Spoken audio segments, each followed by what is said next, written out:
Hola, bon dia a tots i totes i benvingudes i benvinguts a aquesta petita xerrada sobre el què hi ha a tercer d'ESO. És la repetició del que hem estat parlant en les reunions de Google Meet que ja hem fet. Ara us parlaré d'aquests tres aspectes. Com triar què estudiar, el sistema educatiu i la matrícula per a tercer d'ESO. Com ja us he comentat, el que és important és plantejar-nos com o què és el que volem estudiar perquè va a marcar el nostre futur laboral, no? Aleshores, una forma de poder establir què anem a estudiar és començant per veure o per visualitzar aquest petit vídeo.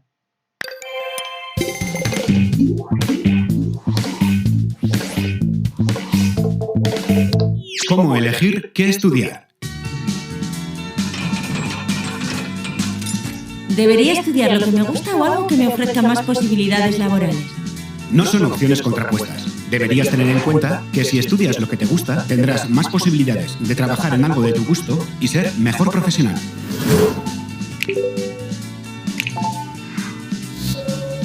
¿Cómo puedo elegir si no tengo muy claro qué es lo que quiero estudiar?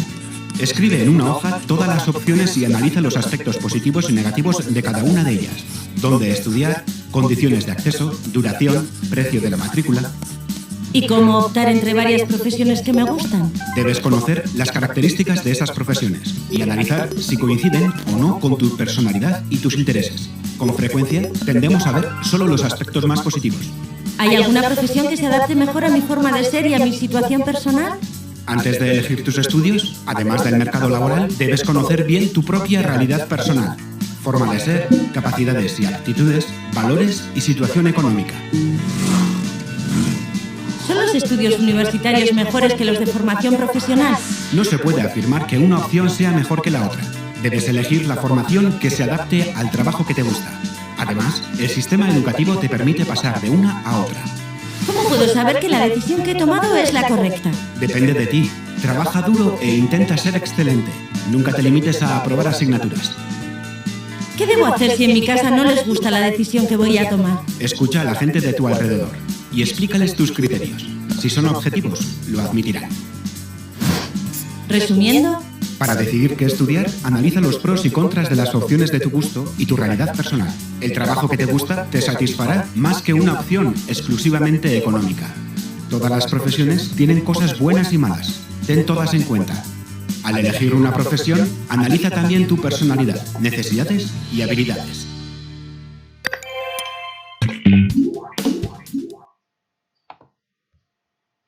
Bé, com així amb mesura, de forma de resum, tingueu en compte i recordeu que no és important o és millor el batxillerat que els cicles formatius, sinó que heu d'escollir allò que voleu fer. I que si escolliu un cicle formatiu, podeu també acabar en la universitat. No passa res, es pot arribar a aquest camí. I el treball són molts anys, aleshores us espera una llarga vida laboral. Intenteu treballar en allò que us agrada. Ara, si us plantegeu què podem fer, no? Com puc saber quins són els meus interessos o les meves habilitats o competències, doncs així us deixo un petit test que us pot ensenyar, no? Us anirà fent preguntes i us anirà ensenyant aquestes habilitats i competències. Continuem. El sistema educatiu. És important que el coneguem. Aleshores, mireu, anem a veure, com ja us comentava, així està l'infantil 0-3, 3-6, els 6 anys de la primària fins als 12 anys, i així ja entrem a l'ESO. Per un costat tenim que l'ESO té 2 cicles, el primer cicle i el segon cicle. El primer cicle són 3 anys, primer, segon i tercer d'ESO. I a quart d'ESO es bifurca. Hi ha un quart d'ESO acadèmic i un quart d'ESO aplicat. El quart d'ESO aplicat sempre va accedir al món laboral, als cicles formatius. I l'acadèmic sempre va anar al batxillerat. Aleshores, ara, a segon d'ESO, haureu d'escollir si a tercer curseu matemàtiques acadèmiques o matemàtiques aplicades. Si esteu segurs de que voleu escollir un cicle formatiu, directament agafeu les aplicades. I si esteu segurs de que voleu fer un batxillerat, directament agafeu unes acadèmiques. Si per contra teniu un dubte i no sabeu si voleu accedir a un cicle formatiu o a un batxillerat, agafeu les acadèmiques, perquè us recorde que té un nivell teòric molt més gran, l'acadèmic, que les aplicades. Si la pregunta que ara us esteu fent és jo vull fer batxillerat però se me donen malament les matemàtiques, he d'agafar les acadèmiques? Sí, la recomanació és sí. Sí perquè quan apliqueu al batxillerat, les matemàtiques tindran una complexitat i necessiteu tindre tots aquests coneixements. Si la pregunta és, i si jo escollisc en tercer faig acadèmiques, al quart puc fer aplicades? Per suposat que sí, i al contrari també, no hi ha cap problema. Ens podem equivocar o podem escollir malament. Això ens ha passat a tots en algun moment. D'acord? Seguim. El següent apartat és el de la matrícula per a tercer d'ESO. I així us vaig ensenyar com accedir des de la pàgina de l'institut. També us recorde que els vostres tutors i tutores us han enviat el document de matrícula que podreu emplenar. Però us explique una miqueta. Anem secretaria, matrícula. I així estan totes les matrícules de tots els cursos que té el centre. Però nosaltres ens anem a centrar així, en tercer d'ESO. Bé, el primer és què passa si finalment a final de curs no promocioneu o se us proposa que accediu a un PEMAR o a una FP bàsica.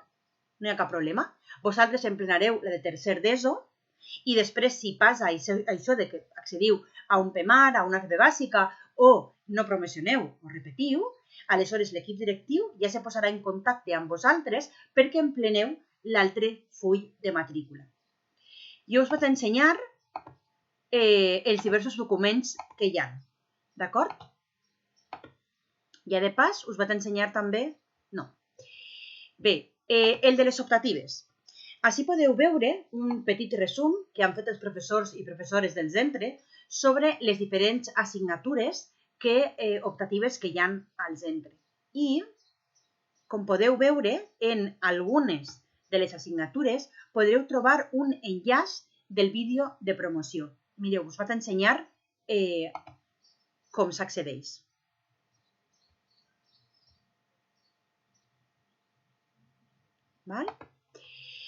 No us vaig ensenyar tot el vídeo, si vosaltres el voleu, el podeu veure, però per a que vegueu que arriba a un canal de YouTube que té el centre. Ara us vaig ensenyar la matrícula de PEMAR per a que la vegeu, però jo me centraré en explicar-vos la de tercer d'ESO. Encara això, les optatives són les mateixes. D'acord? Bé, a veure, aquest document el podeu emplenar d'aquest que esteu veient, que és de la pròpia pàgina web del centre, o del que us envia el professorat, els tutors i tutores. La qüestió és que l'heu d'enviar abans del dia 20 de maig, que és el dimecres de la setmana que ve, al vostre tutor o tutor, amb totes les dades emplenades. Si us deixeu alguna assignatura sense emplenar, se us donarà d'ofici. Aleshores, per favor, empleneu-ho tot. Bé, anem a anar veient a poc. La primera part és el de les dades personals del centre, les dades personals vostres, que són necessàries per al centre i que anem a utilitzar per ficar dins d'Ítaca. Aleshores, per favor, intenteu no oblidar-vos de posar aquesta documentació. Ara entrem en les assignatures. Aquestes són les obligatòries. Aquestes les heu de cursar tots i totes. Castellà, educació plàstica i visual, valencià, biologia i geologia, educació física, geografia, música i física i química. I així comencem en escollir. Per un costat tenim anglès i francès. Com us he estat comentant a la xerrada, si aneu a escollir francès com a primera llengua, recordeu que si no l'heu cursat els cursos anteriors, els vostres companys i companyes poden tindre més nivell. Una de les preguntes que s'han fet durant la xerrada era que què passava si aquest any no havia eixit francès com a primera llengua. Bé, doncs podeu escollir-la per al curs vinent i si hi ha un gran nombre d'alumnat se realitzarà i si no se podrà realitzar, però sí que està com a optativa. Després està religió o valors ètics, que ja les conegueu, i així estan les de matemàtiques acadèmiques i aplicades. Recordeu, aplicades, cicles formatius, acadèmiques, batxillerat. I front a qualsevol dubte, sempre a les acadèmiques. Ara anem a les optatives. Com podeu veure, fica així. Numereu-les per ordre de preferència. Se'n cursarà només una. I les numerarem en funció de l'1 al 4. Per exemple, jo vull la primera, segona llengua, estrangera, francès. Vegeu, no està com a primera llengua, però sí com a segona. Després vull cultura clàssica. Després, iniciativa a l'activitat empresarial i emprenedora. I per últim, tecnologia. El fet de que marqueu com a primera la segona llengua estrangera no significa que us vagin a donar ISA, perquè si tot l'alumnat demaneu la mateixa no hi haurà suficients places. Significa que és la que vosaltres voleu. Com s'escollirà una assignatura? Com s'escollirà l'alumnat que pot accedir a aquesta assignatura? Doncs en funció de les notes tretes el curs anterior. En aquest cas, per primer i segon trimestre. D'acord? Després, les de lliure configuració autonòmica. Igual, numereu-les totes, si no, se us donarà d'ofici, per ordre de preferència i se'n cursarà una. Diu, i aleshores ho farem igual. Una. Així, competència comunicativa oral, anglès. I així fins a totes les assignatures. Per últim està el si podeu convalidar música o l'optativa. I així al final està el fet de firmar l'assignatura del mare, de la mare, el pare, el tutor o la tutora legal i l'alumne o alumna.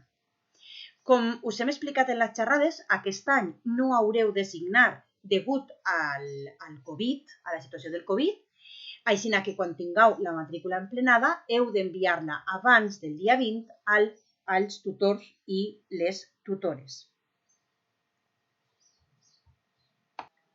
Bé, continuem.